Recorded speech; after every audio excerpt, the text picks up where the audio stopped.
आप देख रहे हैं अल्फा डिफेंस हिंदी में आपका स्वागत है।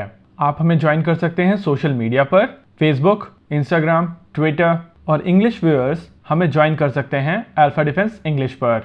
आइए शुरू करते हैं आज का वीडियो।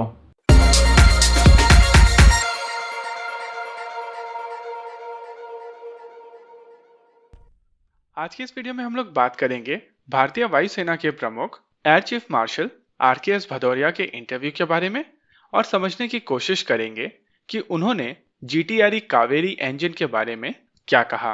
एनडीटीवी को दिए गए एक इंटरव्यू में एयर चीफ मार्शल आर.के.एस. भदौरिया से जब पूछा गया कि चाइना काफी तेजी से टेक्नोलॉजी एडवांस कर रहा है और उन्होंने J-20 जैसे स्टेल्थ फाइटर जेट को डेवलप कर लिया है, इस पर बोलते हुए एयर चीफ मार्शल आर.के.एस. भदौरिया ने कहा कि चाइना ने इंजन टेक्नोलॉजी पर काफी सिग्निफिकेंट काम किया है और वो काफी आगे बढ़ चुके हैं। वहीं जब बात आई जीटीआरई कावेरी के बारे में तो उन्होंने कहा कि कावेरी पूरी तरीके से अनसक्सेसफुल प्रोग्राम नहीं है।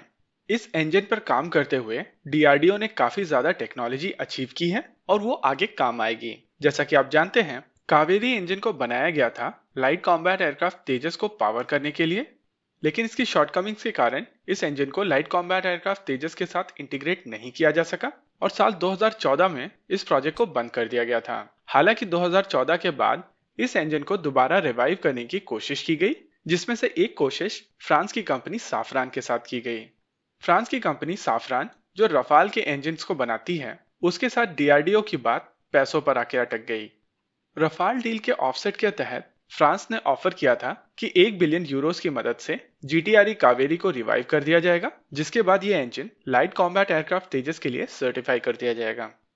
इस प्रोजेक्ट को लेकर काफी डिटेल में चर्चा हुई साफरान और डीआरडीओ के बीच में, और जब प्रोजेक्ट प्लान बनाया गया तो इस प्रोजेक्ट प्लान के तहत साफरान और डीआरडीओ मिलकर अगले 4 साल में इस इंजन को पटरी पर ले आएंगे और उसके लिए पूरी लागत आएगी कम से कम $725 मिलियन की। वैसे पहले प्लान के तहत फ्रांस इस इंजन प्रोग्राम में $1 बिलियन लगाने को तैयार था, लेकिन जब प्रोजेक्ट को डिफाइन किया गया तो समझ में आया कि फ्रांस केवल $250 मिलियन रफाल डील के ऑफसेट के तहत इस प्रोजेक्ट में यूज कर सकता है और बाकी $500 मिलियन डीआरडीओ को अपनी तरफ से लगाने पड़ेंगे।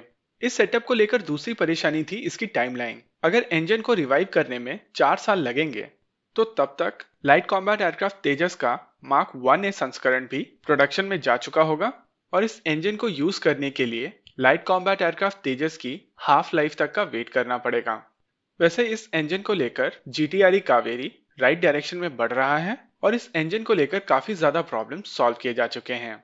चाहे बात की जाए इसके नए कंप्रेसर ब्लेड्स को लेकर या फिर एक indigenous full authority digital engine control unit की, कावेरी इंजन्स में जो मेजर प्रॉब्लम्स थी जैसे कि स्क्रीच, रंबल, क्रीपिंग, ये सारी परेशानियां धीरे धीरे करके सॉल्व कर ली गई हैं, लेकिन अभी भी ये इंजन ज्यादा देर तक सस्टेन थ्रस्ट जनरेट नहीं कर सकता। एयर चीफ मार्शल के इंटरव्यू के दौरान उनका इंजन टेक्नोलॉजी पर जोर एक बहुत ही ज्यादा प्रेरणादायक बात थी।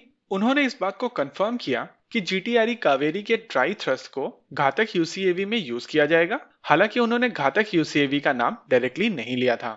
इस इंटरव्यू को सुन के एक बात और समझ में आती है कि 114 फाइटर जेट की डील को लेकर भारतीय वायुसेना काफी ज्यादा एक्साइटेड तो है ही, लेकिन उनका प्रीमियर फोकस इंजन टेक्नोलॉजी है।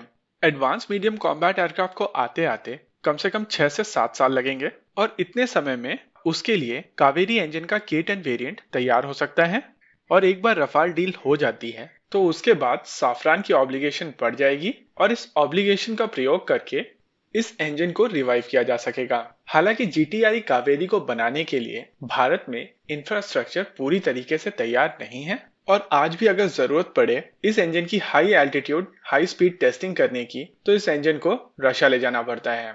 एक हाई थ्रस्ट इंजन को बनाने के लिए फ्लाइंग टेस्ट बेड बहुत ही ज्यादा इंपॉर्टेंट फैक्टर है और यह बहुत जरूरी है भारत के लिए कि एक फ्लाइंग टेस्ट बेड भारत में बनाई जाए। अगर आप इस इंजन की टेक्निकल डिटेल्स जानना चाहते हैं तो इस बारे में एक वीडियो हम लोग पहले कर चुके हैं, जिसका लिंक डिस्क्रिप्शन में और आई बटन में है।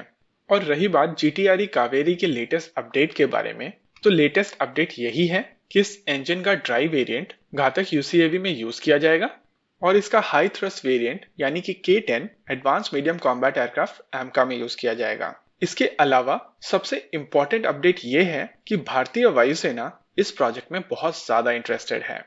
आपको क्या लगता है, बताइए हमें कमेंट सेक्शन में। आगे आप कौन सा वीडियो देखना चाहते हैं, बताइए हमें कमेंट सेक्शन में। वीडियो को अंत तक देखने के लिए धन्यवाद।